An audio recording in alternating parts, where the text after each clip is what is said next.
What up, Bucs fans, NFL fans, and gambling fans? Welcome back to Pewter Picks and Props, presented by PewterReport.com and brought to you by Underdog Fantasy as well. Use the promo code Pewter, that's P-E-W-T-E-R, to get a first deposit bonus when you download the Underdog Fantasy app. We are into the divisional rounds of the playoffs. Always fun to bet in the postseason, and even better when your Tampa Bay Buccaneers are playing in it. Or maybe you're a fan of the NFL and you want some gambling picks too. That's totally fine. Let's get right into it for Bucs versus Lions. A very exciting matchup. Probably the best matchup of the week outside of Chiefs-Bills, but we'll talk about that a little bit later. For those that have been watching the show before, love you guys. Appreciate you for coming back. If you're new to the show, we always start out with the player props. That's where the real money is made with this. So got a couple of player props, mostly Bucs, and then I throw in a Lions one as well for the Underdog Fantasy crowd, because for Underdog Fantasy, you do have to pick at least one player from each team. But if you're doing separate prop bets or a parlay on a different gambling website, just use the Bucs ones. Your adventure. Do what you want. You're in charge of your own picks. Anyway, starting out with the hottest quarterback left in the playoffs, it's Baker Mayfield. We're going to go Baker Mayfield over 261.5 passing yards. The past couple of weeks, Baker's numbers for just over-unders would be at like 235, and he's absolutely crushing it. He was great against the Eagles, threw for 337 yards and 3 touchdowns. All the Bucs players know, whether it's Baker, Mike Evans, whether it's offensive coordinator Dave Canales, there is no tomorrow with this team. There is no tomorrow. Every game, you just got to empty the tank, go with everything that you have. And when this Bucs offense looks good, whether it was that Eagles game, the playoff game on Monday Night Football, whether it was back against the Packers when Baker had a perfect game, when this offense is going, they are really, really difficult to stop. And obviously, Baker Mayfield has the weapons. So I think we see continuation of what Tampa Bay's offense did against the Philadelphia Eagles, because the Lions, yes, they're home. They'll have that crowd with them. Aiden Hutchinson is a great pass rusher, but they allow big plays too. Puka Nacua had a 50 to 55-yard touchdown for the Rams last week. They allowed a 28 to 38-yard touchdown to Tutu Atwell. A lot of twos and wells in there.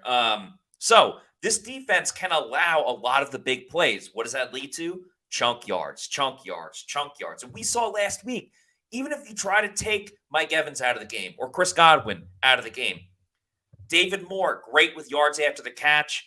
Trey Palmer, probably fastest guy on the field outside of Jameson Williams and Amon-Ra St. Brown. So Baker Mayfield just slinging it, letting it rip, and he's going to be pissed off because there was a war of words between C.J. Gardner-Johnson, the former Saint, and he started it, but Baker doesn't forget that type of stuff.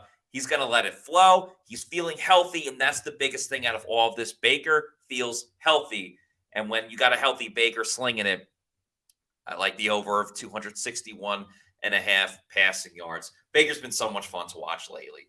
And, of course, if Baker's going to do his thing, that means there's a good opportunity for Mike Evans to do his thing. So I have the over of 72.5 receiving yards for Mike Evans. Big reason why. You look at the last 2 games for the Bucs, the 9-0 win against the Panthers and then Monday night. Both times there was huge opportunities where there were deep balls down the field to Mike Evans. The one against the Eagles was really tough because it was right in Mike's hands and he dropped it. I think Mike is going to make up for that this week, because the Lions can allow the deep shot. And we even saw it in that first matchup between the Bucs and the Lions back at Raymond James Stadium in week 6. It was the Bucs' 5th game of the season. Baker had some deep ball opportunities, mostly to Trey Palmer, and he missed the throws here and there. But Baker, as I was just saying, is going to be on point, and he's still going to look for Mike Evans. Mike Evans is his first read every single time. Dave Canales says, we scheme for Mike Evans and for Chris Godwin. We know who's been the more productive this entire season. That's Mike Evans. So Mike Evans having a big-time game, over 72.5 receiving yards. It's also been a couple of weeks since Mike reached the end zone. I believe he gets off the schneid this time around in a very important game. Mike reaches the end zone. You can almost guarantee it. with Big Mike. That's why it's been such a surprise that Mike hasn't scored a lot lately. But let's remember, he has, 13, 14 touchdowns on the season. Mike knows the end zone better than any player remaining in the playoffs. So take Mike Evans' touchdown along with the over on his receiving yards. My last Bucs pick, this guy's been automatic, and that's why they call him Money. He is Money McLaughlin, Money McLaughlin, whatever you want to call him, McLaughlin. I thought it was a really good one. Calling him Chase Bank. Chase McLaughlin every single week. As great as the Bucs offense has been, you look at those touchdowns on Monday against the Eagles. A lot of those were, breaking yards after the catch, breaking tackles, getting down the field. The more touchdown, the Palmer touchdown. Red zone, Bucs do trip up here and there. So 6.5 kicking points. You're just saying Chase McLaughlin's going to hit 2 field goals and hit an extra point. This is probably my favorite pick out of all because I think it's going to be extremely high scoring. But the Bucs aren't going to score a touchdown every single time they have the ball. They're going to be able to move down the field too. So Chase McLaughlin over 6.5 kicking points. Absolutely love that one. For the Lions side of things, it's still pretty beneficial to the Bucs. David Montgomery, very talented running back. I kind of like the under 56.5 rushing yards, though. The Bucs committed to stopping the run last week. I think they do it again. I'm not saying they're going to have that 6-man front.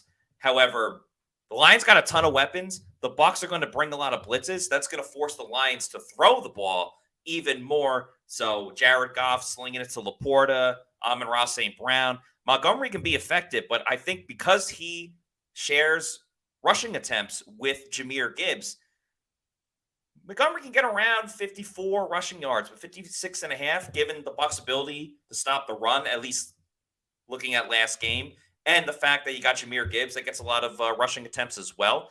I like the under of 56.5 for David Montgomery. As for the game itself, like I said, probably the most exciting matchup outside of maybe Chiefs and the Bills, with the Chiefs going to Buffalo. The over-under is 49 and the spread is 6. I like the Bucs plus 6. I took them plus 3 last week. I predicted them to lose, but I said that they were going to cover. I think the Bucs cover again because they have a great shot of winning. This is the revenge tour. They figured things out on the defensive side of the ball. The defense has played great over the last 2 weeks. And when you have that offense, like I said, that you saw on Monday, this offense can kind of compete with everybody. Maybe not necessarily the 49ers. We'll talk about that next week if it is 49ers Bucs. But the Bucs are feeling something right now. All right. They got momentum. They're healthy. They're playing for each other. It's us against the world. Everyone's counting us out. We don't care. That's when they feel comfortable. All the pressure is on the Detroit Lions. Last week was very emotional for them. Their first playoff home game since 1993. And Matt Stafford came back to Detroit. They were kind of holding on at the end. If that game went a little bit longer, who knows how it goes. But if the Bucs can come out and jump to a 7-point lead, maybe 10-0, the Lions are going to get nervous. There's going to be a ton of points because Jared Goff has the Bucs number for whatever reason. St. Brown's going to do his thing. I think Laporta has a big game. But there's going to be one time where there's going to be a necessary stop by the Bucs defense, and they get it. That's why I'm predicting the Bucs to win. So they cover that plus 6 and the over 49.5. This is going to be a track meet, I feel like, if the Bucs offense shows up. And I believe that they will. So give me the Bucs plus 6 and the over of 49.5. Guys, so excited for the Bucs-Lions game. Eminem's going to be there. Hopefully, Burt Kreischer maybe takes a trip. So definitely want to make sure you get involved with this game. Whether you're making one of my picks or all of my picks, go ahead and do it over at Underdog Fantasy using the promo code Pewter. That's Pewter. Yeah, got that right. Pewter.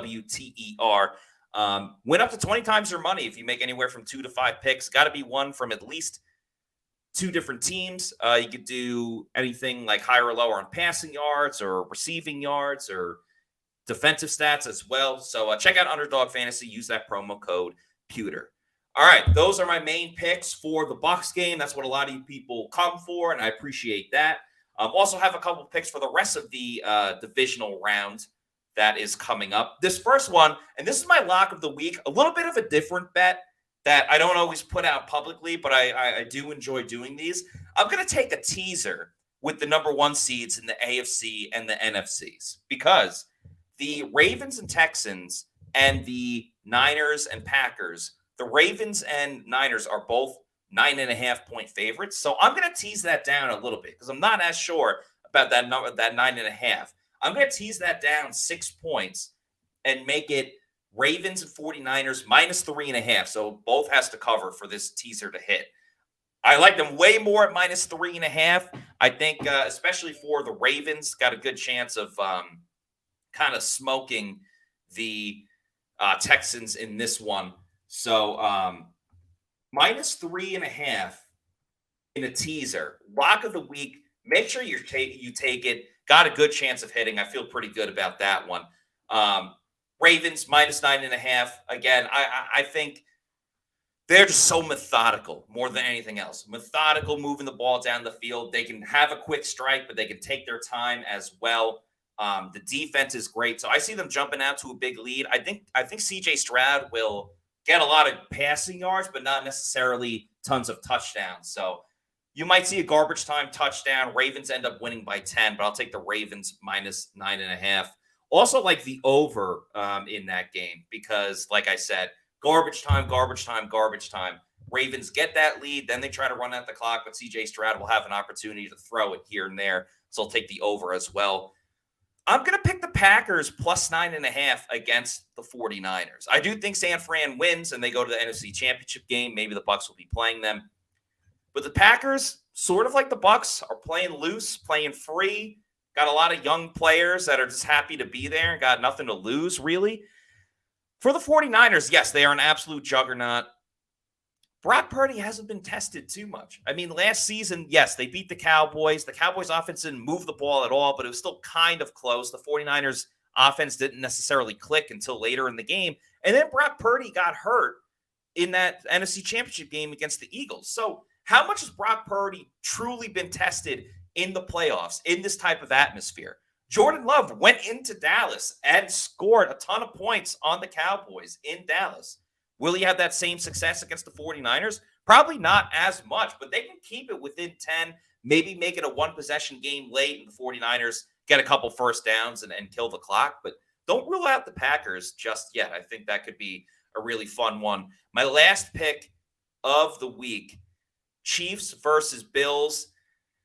I initially wanted to take the Bills. Everything is telling me to take the Bills, but I was talking to a good buddy of mine, and he was kind of saying how the Chiefs, like the Bills got to prove that they can beat the Chiefs. And I think there's an opportunity that they can. They beat them earlier in the season.